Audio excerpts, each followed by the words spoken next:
I revere John McCain, and when he asked me to be his chief media advisor for his '08 presidential run, I said, I'll mow your lawn in Sedona if you want me to. But I have one caveat, and that is, I've met this guy, Barack Obama. I like him.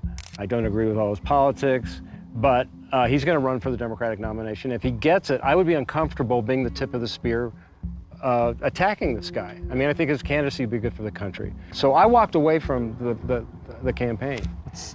That had to be tough. Well, it's the hardest thing I've ever done professionally.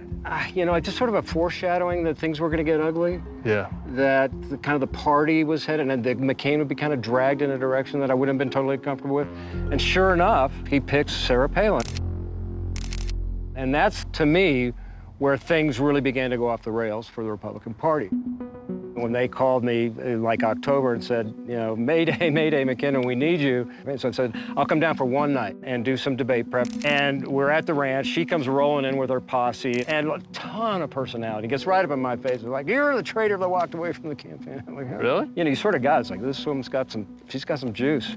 But then we go in later to do the debate prep, and 10 minutes into it, like 2 or 3 questions in, and she locks up completely. And it's a pretty basic question. And it was like, what would our basic foreign policy be towards NATO? And she's like, what's NATO? And then everything like stops.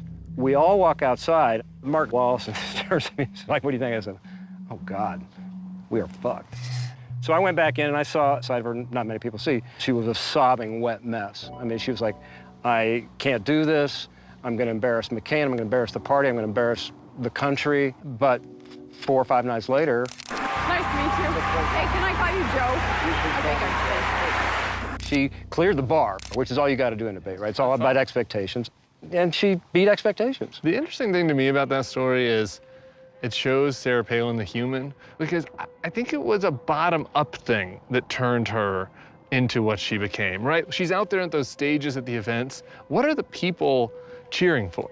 Our opponent is someone who sees America as imperfect enough to pal around with terrorists who targeted their own country.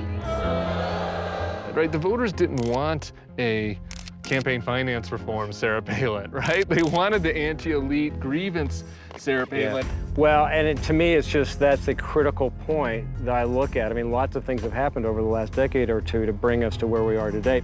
At the time, I don't think anyone could have predicted that the monster would have blossomed out of her to the degree that it did. Yeah. But you still have to grapple with the reality that it did. That was the embryo for all of the stuff that we see now. No question about it. Then there's this direct line from Palin and those monster truck rallies that she had. Tea Party, Trump. Carrie Lake.